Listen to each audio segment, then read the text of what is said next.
Hey guys, welcome back to the channel. In this video, we're going to be talking about a transmission dipstick tube that I covered in my last video. I wanted to show you guys some things that I found and how I fixed the problem. So let's go over here and take a look at the transmission. Now, this video is going to be for you guys that are running an LS engine with a non-electric transmission. So what I mean by that, not 4L80, 4L60E, any of those. This is going to be for you guys running like a Turbo 400, maybe a Turbo 350 or even a Powerglide. So in the last video, you saw where I ordered this ProForm dipstick. Part number 66182 has the locking dipstick that goes down in, that's actually a tube, but it has the locking dipstick that goes down in here.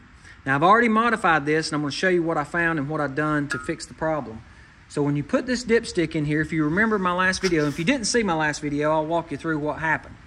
So when you get this from the factory, let me get it down in here, and it's bent like it's supposed to be, this will line up perfect with this bell housing bolt.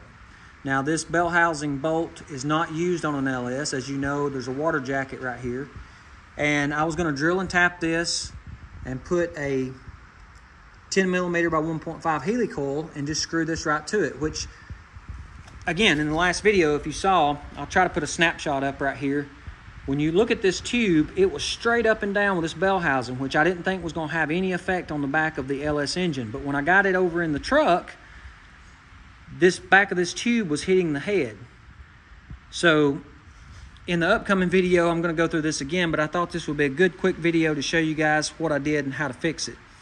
So I modified this tube a little bit and I'll show you what I did. So basically, this is a 3/4 inch tube, and in this bend at the bottom where it goes down in the transmission, this needs to come back just a little bit. So if it's sitting in here like this bend would need to come back just a little like this to move it away from the back of the head. On your engines, like your V8 Chevrolets, your 350s, 305s, 400s, there's about 1.5 inches of the block before it gets to the head, so this would work perfect for that. But for the LS, I could not get this to fit in my S10. Now, when I got it in there, some of you had asked, does it fit up under the underside of the truck? It hugs this transmission. I don't have any problems with it hitting the floor pan. I don't have any problems with it up here at the firewall. But I did, again, have problems with it bent from the factory, it would hit the back of the head. So what I did, I tried to come up with a DIY way of bending this tube without kinking it. And as you can see, I didn't even scratch the paint. And basically what I did, I had a 3/4 inch drill bit. And you could use, if you don't have a 3/4 inch drill bit, you could actually use a sander, a round sander, and sand you a channel. And I just sanded it in a piece of 2x4. Actually, what I did is I clamped a 4x4 to the top. I drilled me a hole right in the center. I filled this tube with sand so that it would not kink. Now, if you don't have sand, I was going to use salt, but I had some play sand from other projects around the house.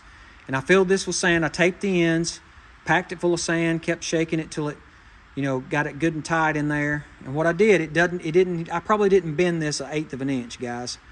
So what I did is I laid it down in here and I put this strap around it. And as you can see, when it gets down in here, that strap will be, actually, this will be underneath it, just like this.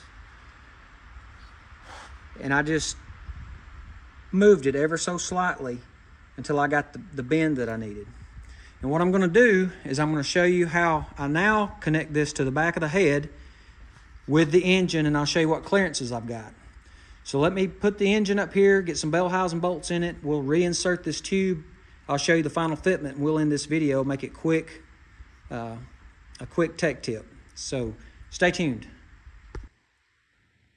Okay, guys, we have the transmission mounted up to the engine, and I'll show you what I was talking about. So when you insert this tube, before I made the modification, you can see just a little bit, it's touching that head. Let me move you around here. I had to bend it just a little bit because if if you look down here, if I had that inside this hole, it's all over that head.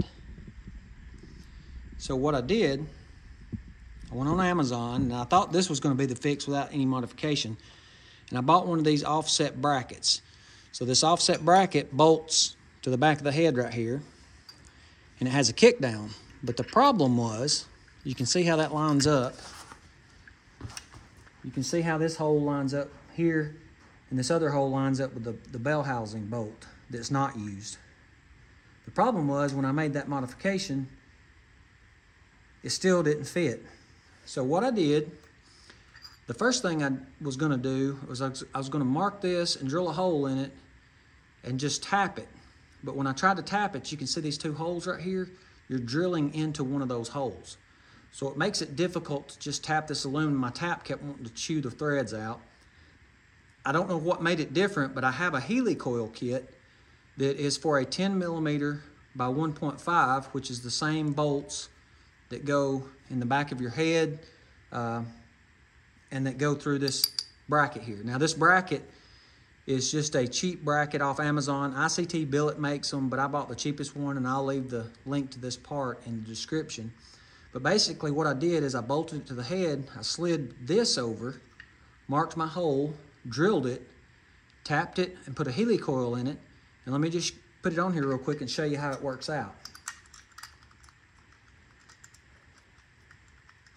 So I purchased another 10 millimeter by 1.5, and you can stick this bolt in there if you want to. It will just go right into the bell housing, and it'll keep this from flopping around. But I think once you get this bolt here tight and this one tight on the tube, it will be fine. So as you can see, here's what I did. Tighten these up, and I slid this over, and now I can take a 10 millimeter by 1.5, screw it right into my helicoil,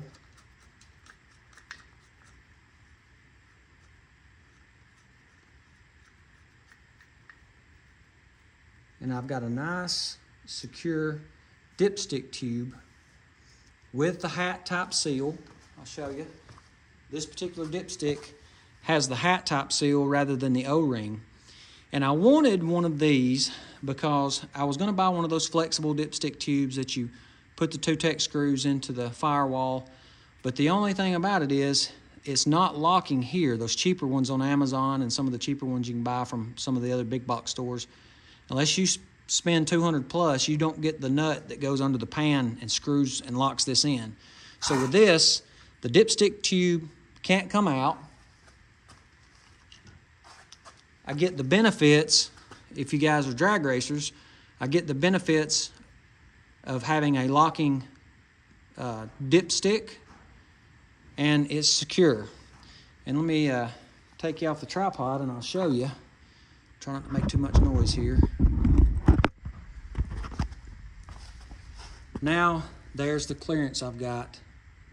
I can almost stick my finger behind it. There's no worries that it's gonna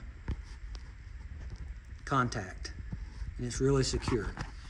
So that's what I wanted to do, is just kind of follow up on what I said in that last video about how this bolted right to here and it went straight up, and it's not supposed to contact, but on mine it did. But that's the fix, and you're gonna see this again in the upcoming video I'm working on right now. I've got some content coming, and I'll give you a little sneak peek before I let you go.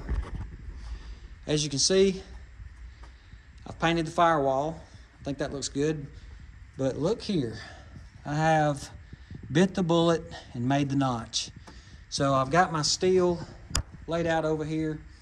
I'm gonna get it cut and get this boxed back in so we can get the LS in. It gives me about 1.5 inches off the firewall. And the world is good again. So more content coming. I'm gonna try to get that video knocked out this week, hopefully. But I wanted to get this quick hitter up and let you guys look at it, and hopefully it'll help some of you guys out. Now mine's a Turbo 400 behind an LS. I want to say probably a Turbo 350 or even Powerglide, you could do the same mod and it would work. I haven't tried it, don't know. If you do it and it works, let me know in the comments. I hope this helps you guys out. If you like this kind of comment, hit that like button. If you're not a subscriber, I'd love to have you as one, and we'll catch you guys in the next episode.